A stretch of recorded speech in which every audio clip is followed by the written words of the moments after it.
Hi everybody, welcome to Goddess Tarot. I just wanted to do a collective reading. I've been trying to get the April readings out, but I noticed that I've been kind of lagging. But I promised to make it up to everybody. But I wanted to do a collective card reading because I kind of got this message yesterday.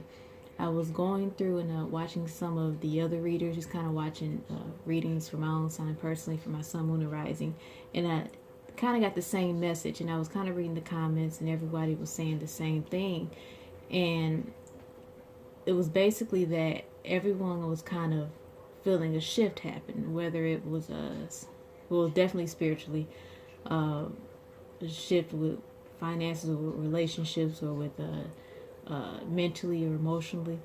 And I was just talking to my mom actually recently. We were talking about that, and you definitely, if you're intuitive, you can feel it. You can definitely feel a shift happening around you. And I noticed some people are comparing it where it's kind of chaotic energy, where things are just happening just out of the blue. And some people, they feel the shift, but there's a calm energy with them. And for me, I can say it's been kind of calm. I can feel it, but it's been kind of calm. But I was praying about it and thinking about it, and Spirit just kind of gave me this message, and I thought I'd share with everybody, and hopefully you can relate. So I would say this has been some of a build-up. I'll take myself for an example. In the beginning of the year, of course, everybody, new year, you have goals and whatever. But it was, I believe we had a super moon, if I'm not mistaken. But anyway, I kind of got a wake up call myself by some loved ones. They basically told me, it's time to get your act together, and it was time for a change, basically. So I had to start getting things in order and doing the necessary things so that I can move to the next step in my life. And for January and February, it was a bit of it was kind of hard. Not so much hard that I couldn't do it. It was mentally and emotionally hard because it was out of my comfort zone. I had to do things in a structured manner. And when I got to March, it kind of eased up, and we're now in April, and I've learned the lesson that you have to enjoy the process. Hard work isn't always meant to be blood, sweat, and tears. You have to enjoy that work and see yourself build to your goal, build and work towards your goal. And I think that's why during this time frame I feel a bit calm, because God and the Spirit already kind of gave me that push. And with this new moon coming up in Libra, which I know it affects me personally because Libra is my sun sign. And I believe the last Libra moon was a super moon. This one they don't consider a super moon, but I feel like it's the same effect. And I think for everyone, if the energy is kind of calm, it's because you've already been pushing. And full moons are about they're karmic moons. It's about release. Like a new moon, you're seeing the fruits of your labor. Full moon is about a release, a time for you to just kind of relax. Even though it can give off that crazy energy, the purpose of it is for you to release and relax and slow down. And a lot of us are on opposite sides. So I pulled out these cards because I feel like they're relevant to the energies right now. So I got the Fool card. The Fool card is associated with the sign of Uranus and the astrological sign of Aquarius, but more so with the Uranus right now because the full moon in Libra this Friday, Good Friday the 19th, will be opposing the sign of the planet of Uranus. And I believe, if I'm not mistaken, I believe it's in Taurus.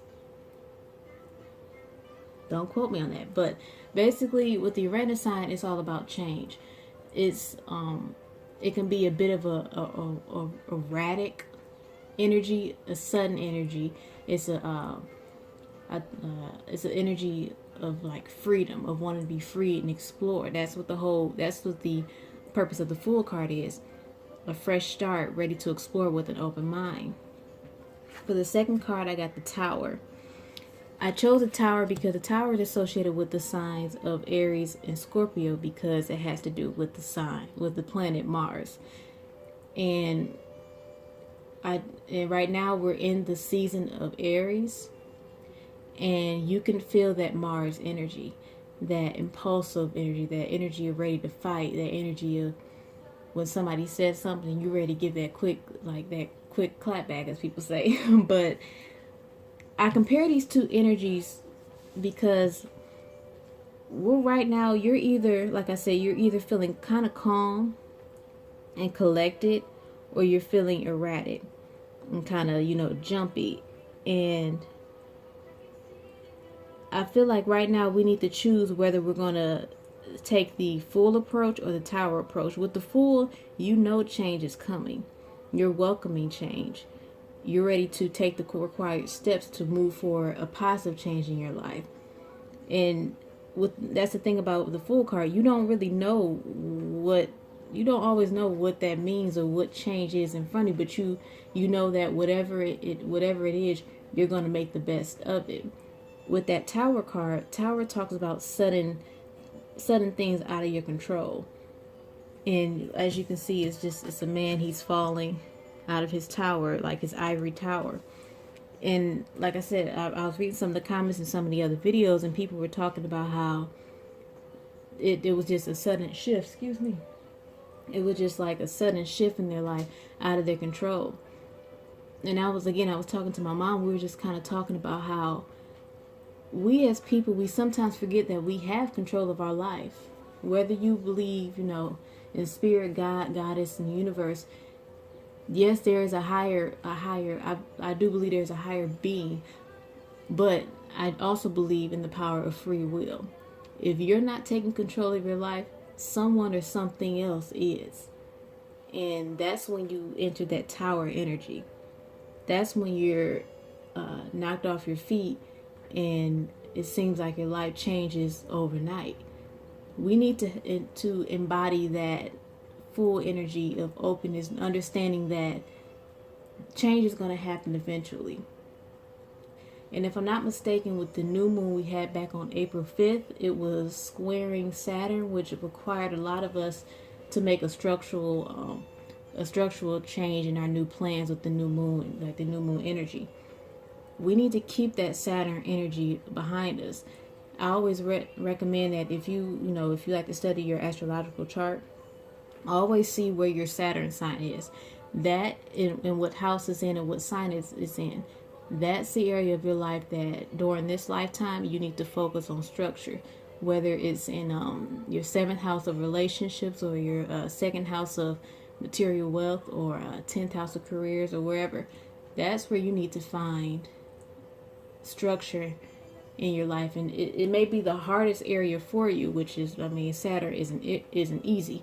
But the beautiful thing about Saturn is that once you, I guess you can say, quote unquote, mastered it, it feels good. It's a reward. It's like, yes, I finally jumped over that hurdle. So that's why a lot of people, when they talk about their Saturn return, it's like it's either a beautiful thing or it's the hardest thing ever. You got to know what it is in your life that you need to find structure. And it brings me to my next point with this Libra energy. So whenever you think of the sign Libra, you automatically think of the sign of love, But the whole purpose of Libra is balance.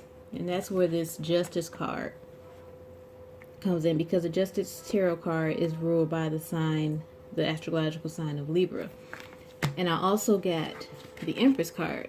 Now, the Empress is shared with Libra with 2 other signs, Taurus and Virgo. It's shared with Virgo because it's the image of a woman in like a maternal feeling, or a pure virgin image, which has to do with the sign of Virgo. And then Taurus because the Venus, if you notice, she's holding the sign Venus, the female sign, and Libra and Taurus are both ruled by the planet Venus. This full moon in Libra is requiring you to find balance in your life.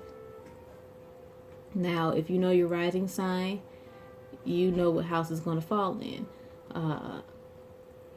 For me, it was I believe Libra is my ninth house, which has to do with morals. It has to do with travel. It has to do with philosophy. It has to do with religion and spirituality. If it has to do, and if it falls into your seventh house, which is relationships, it has to do with finding balance in your relationships. If it has to do with your 11th house is ruled by the sign of Aquarius, but if it's in your 11th house, it talks about your friendships, your organizations you're involved with, your kind of also like your view on society overall. But you need to seek out balance in your life. And this is going to be kind of hard because, like I said, it's opposing Uranus, and Uranus is basically like, nope, I'm ready to move on. I'm ready for change. I want freedom. I don't want to be I don't want to be in a relationship. I don't want to be part of an organization. I want to be myself. That's okay, but this energy is requiring you to release all that imbalance in your life, because maybe that's what's causing that imbalance, because you're so quick to move to the next thing without fully completing that one lesson. And if you do that, I feel like that reward is the Empress. The Empress is, I like the Rider-Waite tarot deck, because if you look at the Empress, she's just in this beautiful lush garden with like flowing rivers and greenery, and I think she has like butterflies in it, like flowing, which symbolizes change, like evolution. And she's just so comfortable. She's an embodiment of happiness. It's like money is good, self-love is good, confidence is good, relationships are good, the family's good, everything overall is just beautiful and good in life. And I feel like that's the reward if you master this Libra full moon during this time. It's time for you to release toxic things. Now, I'm gonna go back to that. If you're feeling kind of calm during this time, I feel like you are noticing, or you may not, I feel like that's a sign that you're moving towards in life. Moving forward in life and towards your goal. And if you want to know the number one sign that you're doing good in your life, I was taught this at a very young age. Yes, it could be that you make more money. It could be that you look better. It can be that you feel better. But if you don't realize it, it's going to be, when you're doing good in life, it's when those toxic people try to come back in your life. Or when you notice you have people all of a sudden getting jealous for no reason or trying to cause chaos in your life. That's when you know something good is happening in your life. I believe Jesus talks about it multiple times in the Bible. I can't quote the scripture, God bless, but I have read that. So if you notice that narcissistic people have come back in your life, or you're having issues with coworkers or such, or you got exes trying to come back in your life, or whatever the situation, if you notice that people all of a sudden have this kind of jealousy or hate towards you, that's when you know you're doing something good. Because it's amazing that we put so much criticism on ourselves that we don't realize how far we moved in life. But other people do. And either they're going to congratulate you, which unfortunately not many, unless you've got some really supportive people around you. Like, luckily I've been blessed to have a supportive family around me. If you don't have that, that's usually the last thing people do. The first thing is people get jealous. Some of them may do it silently. Some may do it out in the open, very verbally. But if you've been noticing that energy around you, that's what's going on. You're doing something good in life, and people are seeing it and are not liking it. But that's also a test. How are you going to answer to that? Are you going to just use that erratic energy and just snap back at them? Are you going to bring yourself to their level, or are you going to jump over that hurdle and work towards that Empress energy where she really doesn't care? I mean, she's living her best life, so why would she bring herself down to that lower vibration. So I got this message and I feel like I really wanted to share it with you guys. After this, I'm going to post this video, and then I'm going to shuffle some cards and kind of get a collective Libra Full Moon message for all of us. I really hope you enjoyed this. If you have any comments, please share at the bottom. Please like and subscribe. Starting May, I know I said this in the previous video, but starting May, I hope to get out all the signs, the May videos. I'm going to start doing them this next week because I have time. But in the meantime, I hope you guys enjoy a great Good Friday and a great Easter. I hope you enjoy it with family, with loved ones, or with yourself as long as you're happy. And I hope you get a lot of love and peace in your life. See you later.